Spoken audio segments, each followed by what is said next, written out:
Assalamualaikum warahmatullahi wabarakatuh.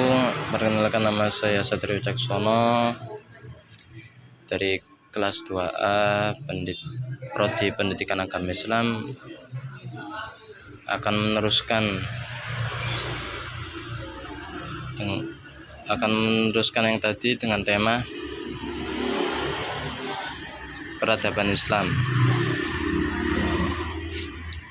Pada jurnal yang pertama membahas tentang Islam, peradaban masa depan. Yang dapat saya simpulkan ialah peradaban Islam menggambarkan pandangan yang luas dan mencakup nilai-nilai ibadah kepada Allah.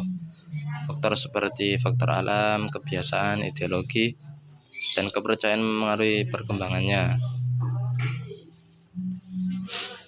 Meskipun mengalami pasang surut sepanjang sejarah, peradaban Islam memiliki potensi untuk menjadi pilar utama dalam tatanan peradaban baru pasca globalisasi dan kolonialisme, dengan mempertahankan nilai-nilai lama dan mengadopsi yang baru dengan bijaksana. Untuk yang selanjutnya ialah peradaban Islam, kejayaan dan kemundurannya. Dalam sejarah, Islam mencatat kejayaan dan keberhasilan besar, terutama dalam sistem pemerintahan, ekonomi, budaya, dan intelektualnya. Ini berkat pengaruh ajaran Islam dari Rasulullah SAW yang menghasilkan tokoh-tokoh berpengaruh di bidang ilmu. Namun kelemahan Islam seperti perpecahan internal menyebabkan kemunduran dan kalah saing dengan bangsa Barat. Dan yang selanjutnya, peradaban Islam, sebuah konstruk transformasi ilmu pengetahuan. Kali ini yang dapat saya simpulkan ialah bahwa perubahan sosial dan agama saling terkait dalam sejarah manusia. Agama dilihat dari berbagai perspektif, termasuk sebagai objek material dan formal dalam konteks sosial, yang mempengaruhi proses sosial, perubahan sosial, sekularisasi, fanatisme, dan konflik.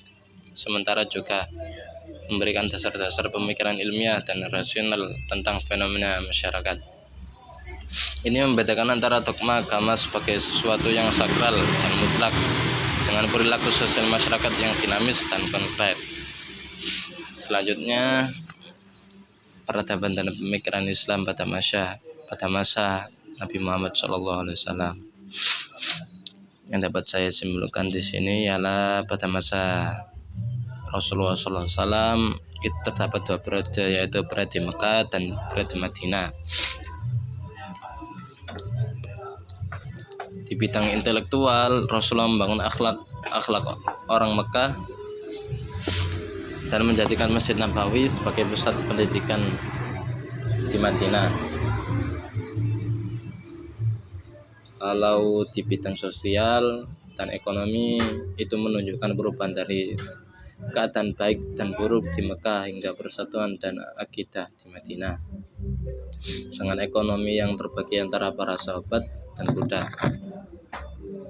Dalam politik juga mengalami transformasi dari tatanan baru dalam Islam di Mekah menjadi kehidupan bernegara di Madinah di bawah kepemimpinan Rasulullah.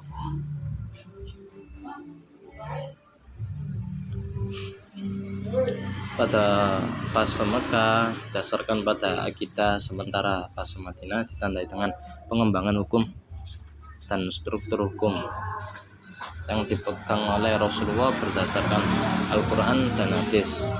Selanjutnya, yang kelima ialah dinasti Abbasiyah, kemajuan peradaban Islam, pendidikan, dan kebangkitan kaum intelektual.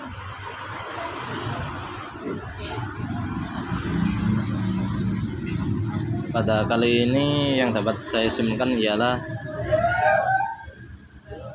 bahwa Bani Abbasiyah itu adalah puncak kemasan peradaban Islam. Mereka mencapai stabilitas politik dan kemakmuran ekonomi yang menghasilkan kemajuan signifikan dalam berbagai bidang, seperti bidang pendidikan, terutama ilmu filsafat, agama, kedokteran, dan ilmu pengetahuan lainnya. Bani Abbasiyah melahirkan banyak tokoh intelektual seperti Al-Kindi, Al-Farabi, Ibnu Sina,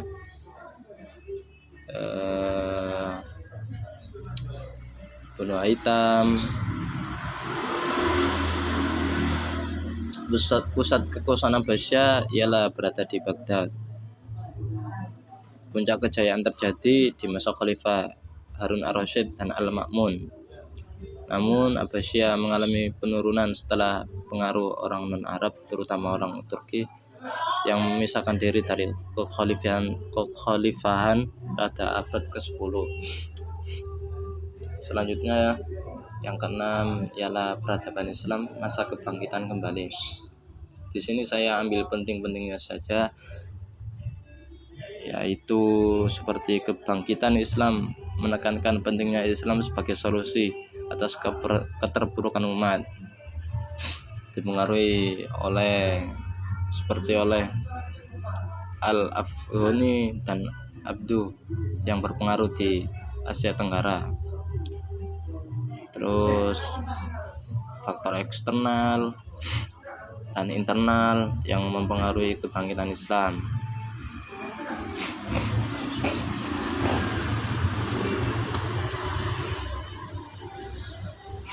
Di Indonesia ada organisasi tradisional yaitu NU dan modernisasi Muhammadiyah yang penting dalam kebangkitan Islam. Pemikiran politik Al-Maududi yang mempengaruhi kebangkitan politik Islam di Pakistan juga memicu tuntutan Islamisasi. Dan yang ketujuh itu ialah peradaban dan pemikiran Islam di Indonesia. Ada 4 teori masuknya Islam: teori Gujarat, teori Mekah, teori Persia, dan teori Cina. Proses masuknya Islam melalui jalur perdagangan, perkawinan, kesenian, kebudayaan, pendidikan, dakwah, dan politik.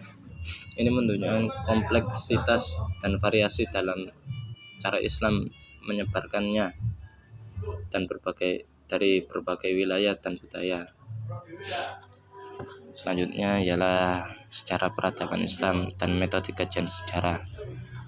Di sini yang dapat saya sebutkan ialah sejarah peradaban Islam mempelajari peristiwa penting dalam pengalaman umat Muslim. Metode penggalian sejarah menggunakan lisan, observasi, dokumenter. Itu ialah metode penggalian sejarah.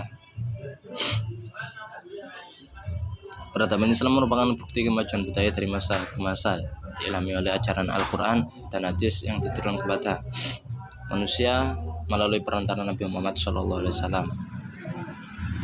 Terakhir yang ke-9 itu ialah filsafat Islam dan masalah kemunduran peradaban Islam. Filsafat Islam menggabungkan ilmu-ilmu lain dan mendorong klasifikasi ilmu. Namun tekanan dari ortodoks Sunni dan penguasa otoriter pada abad 11 hingga 12 menghambat perkembangan filsafat Islam dan mempersekusi para intelektual, meskipun kontribusinya telah membawa kemajuan peradaban hingga ke Eropa Barat. Contohnya ya seperti Al-Ghazali, itu termasuk tokoh filsafat Islam yang saya ketahui. Mungkin cukup presentasi saya kali ini. Bila ada tutur kata yang kurang berkenan, saya mohon maaf sebesar-besarnya. Assalamualaikum warahmatullahi wabarakatuh.